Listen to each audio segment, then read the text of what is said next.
Good morning guys, so welcome back to another vlog.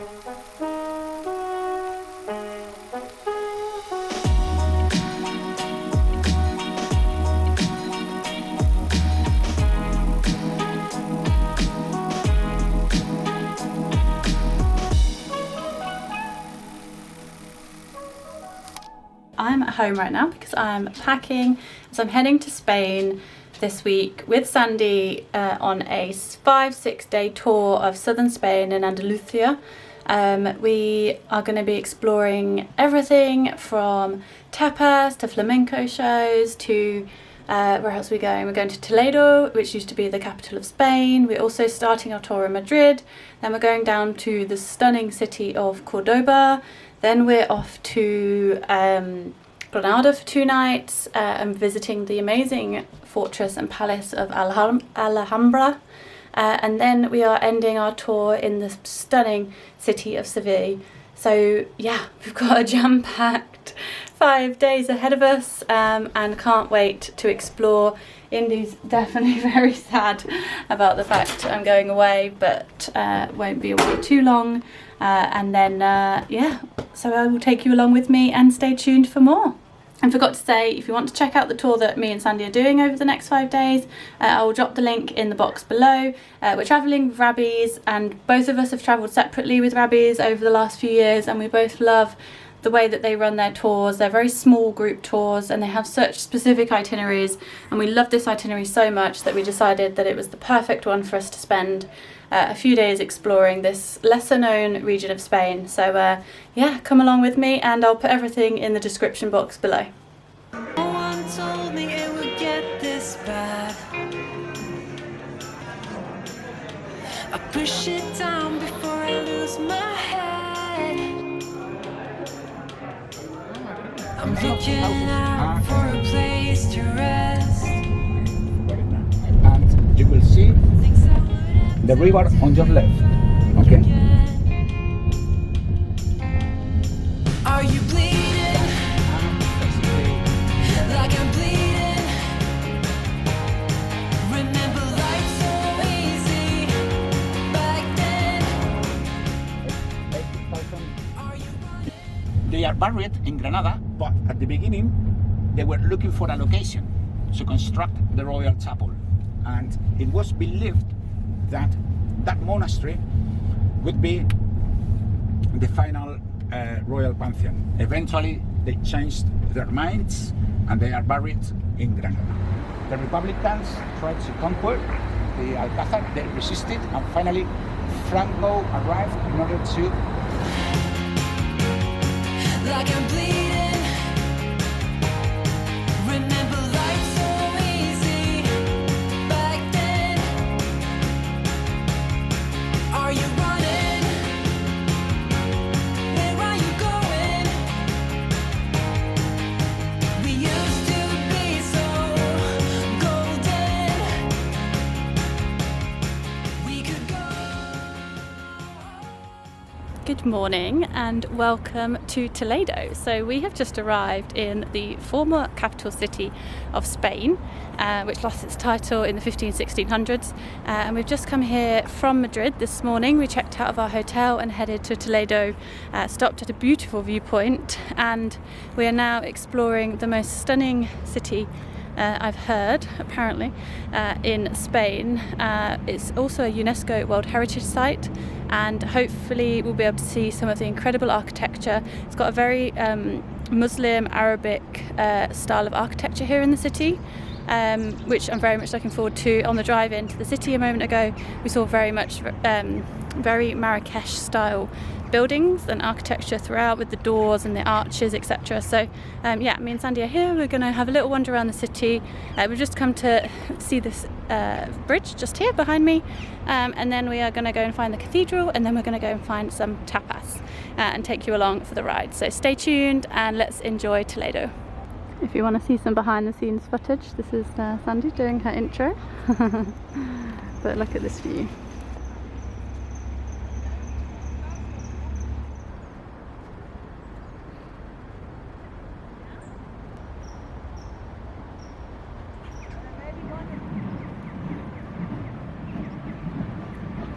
So this is St Mary's Cathedral, and it's very much in a Gothic style, with a bell tower that looks like a space rocket, which you can't see from here, but I'll see if I can insert a clip. And it was designed by Tim Burton. It's a very beautiful cathedral.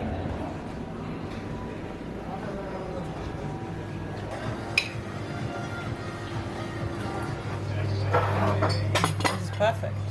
Restaurant called Bar Ludina, and we've just met the owner, who's a lady who told us that the restaurant has been here for 68 years and her grandfather used to own it before she did, and it's been here for so long, and they've got some very traditional recipes, and it includes this recipe that Sandy found earlier online, which is meant to be very traditional for this specific region of Spain and also Toledo, so I'll get her to tell you more about it in a minute. Okay, so this is the caramusa, which is the traditional Spanish dish, originating from Toledo, and it has kind of a meat and vegetable stew, and it has beef, ham, tomatoes, onion, chorizo, etc., and lots of paprika and oregano. So let's try it. We came so close to find it all. Remember holding on in the back. So we've just stopped off for the week at this viewpoint here, because they've come to show us some of the windows. Ooh, but we forgot what it means to hide. The meeting time for tomorrow in order to visit the mosque, it is going to be at 10 to 10 actually, 9:50 at the reception. We cross, you're going to see that the mosque is just in front. So check it out, midday. Okay. We used to be so golden. Oh, are you bleeding? Like I'm bleeding. Remember life so easy back then. Are you running? Where are you going? We used to be so golden. We could go all night. We could go. So we have just arrived in Cordoba, and we've just checked into our hotel, and we've just come to grab some food. We're just about to get something at this beautiful restaurant called Casa Pepe. We're going to order some wine. We've just had some olives delivered, and we've just had we're going to have a very quick run around the city before it gets dark, but we're going to eat some. It's super quick. So we've just come up dinner, and you will have just seen a second ago that we just had a very quick run around the city, and just had a look around the Jewish quarter, found some really great photo spots, and then tried to find a little drink for sunset, but couldn't, so we've come for dinner.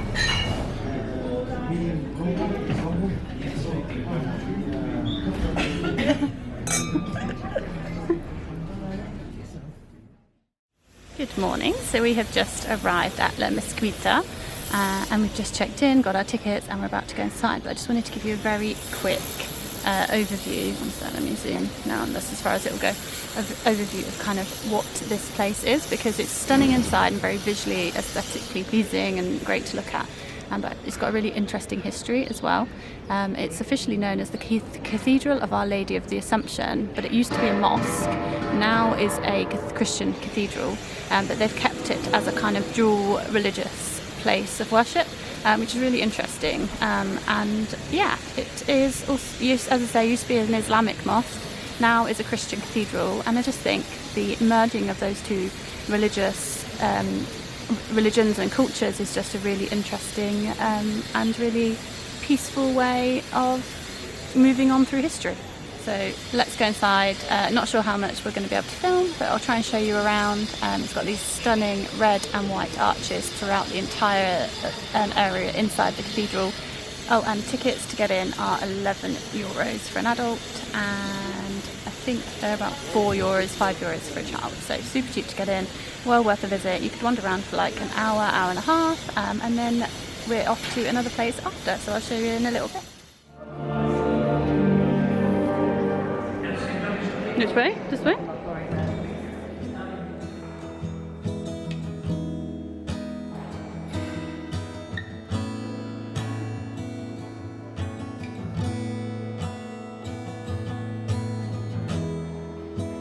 vitamins and history books, psychology and a different way to look at it all. 'Cause my perspective The cat whisperer of Cordoba.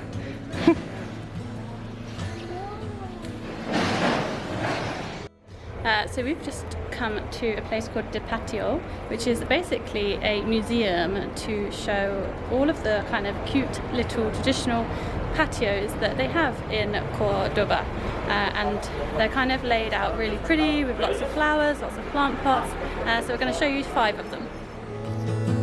Yeah, I'm lost,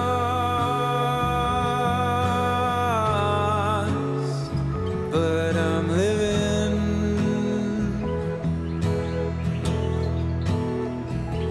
Yeah, I'm lost.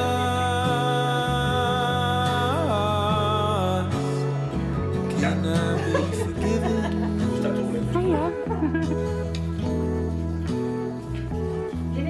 Yes.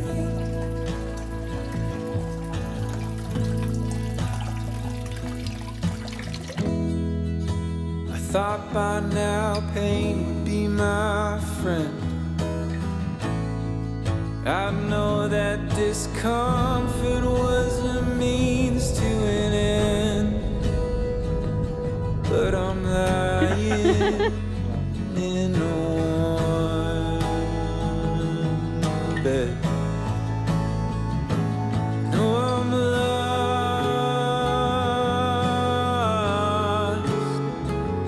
but I'm living. Hello, so we've just arrived at Fortaleza de la Mota, which is a beautiful hilltop fortress in the region of Jaén, I think is how you pronounce it, apologies if not. But this place is amazing, as you can see behind me. There's a beautiful church, sorry for the squinting, it is a bit bright, but the sun isn't out, it's just very, very bright. But yeah, we're going to have a little wander around.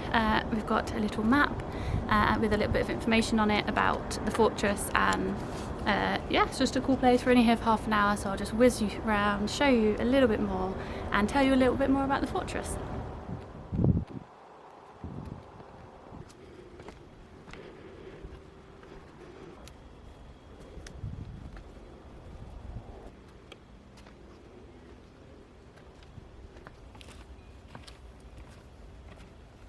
Okay, so we have just finished at Fortaleza de la Mota, the fortress at the top of the hill, and we're just walking back down the hill to meet Hector, and we don't really know what we're doing next.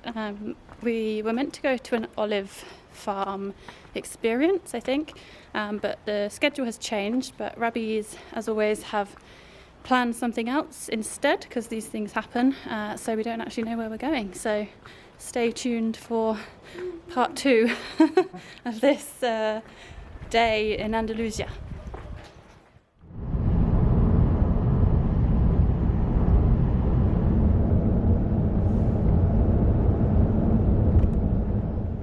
So we've just arrived in a place called Barrio de Cueva, I think it's how you pronounce it, which is our surprise part of this afternoon. The olive place wasn't open, so Hector brought us to this area of close to the Sierra Nevada National Park, where a community live inside the caves. So we're inside one of the caves at the moment.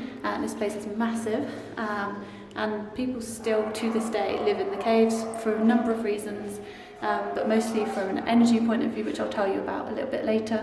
But yeah, I'm just going to show you around one of the kind of traditional caves, which obviously has been done out in what they would imagine it used to look like 100, 200 years ago, but of course there is heating and electricity and stuff now, which obviously they did not have back in the day. So yeah, I'll show you around now. And the soil you get here is clay, it's not rock, no stone.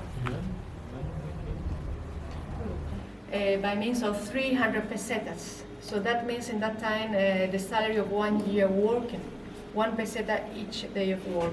But today, if you exchange 300 pesetas into euros, it's just €1.80. So this is the network under the ground. As you can see, this is the courtyard we just came in. We're here right now. And then they had rooms of each of the other rooms, and then long corridors through to other bits.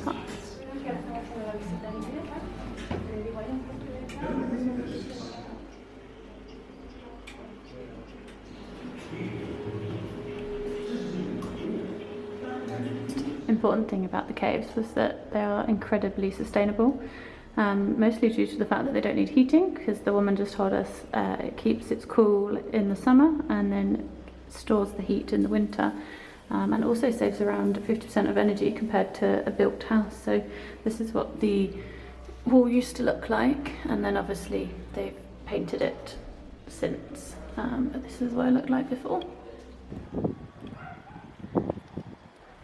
Yeah, it does look a little bit like